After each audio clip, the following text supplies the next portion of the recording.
প্রতিশোধ এটি এক ভয়াবহ শব্দের নাম। আবার এটি এমন এক চমকপ্রদ শব্দ যেটি মানুষের জীবনকে নিমিষেই বদলে দিতে পারে। প্রতিশোধ আমরা ন্যাচারালি এইভাবে নেই যে যখন কেউ আমাদের কোনো ক্ষতি করে, আমাদেরকে কটাক্ষ করে, তখন আমরা তার বিরুদ্ধে প্রতিশোধ নিই। কিংবা কেউ আমাকে অপমান করেছে, গালি দিয়েছে, অযথা কথা শুনিয়েছে, তখন আমরা তার বিরুদ্ধেই প্রতিশোধ নিই।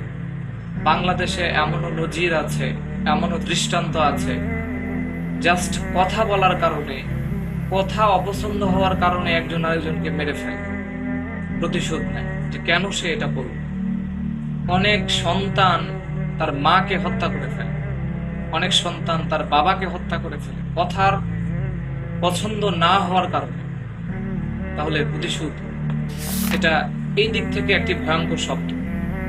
আবার এই প্রতিশোধ আবার মানুষকে বদলে দিতে পারে, মানুষের জীবনকে চেঞ্জ করে ফেলতে পারে।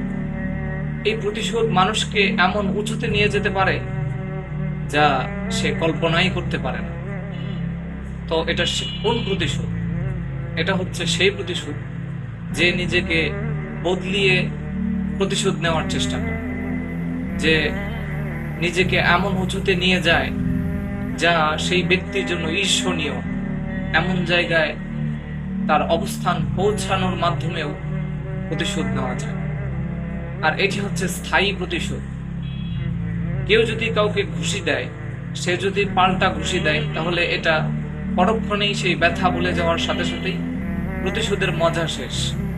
কিন্তু যখন কোনো ব্যক্তি প্রতিষ্ঠিত হওয়ার মাধ্যমে প্রতিশোধ নেয়, কিংবা তার সন্তানদের মানুষ করার মাধ্যমে, ভালো প্রকৃত মানুষ বানানোর মাধ্যমে যদি সে প্রতিশোধ নেয়, তবে সেই সকল দুষ্কৃতী মানুষদের জন্য সে যতদিন পৃথিবীতে জীবিত থাকবে ততদিন তার জন্য এটি ঈর্ষণীয় এবং বেদনাদায়ক হিসেবে এই প্রতিশোধ টিকে থাকবে।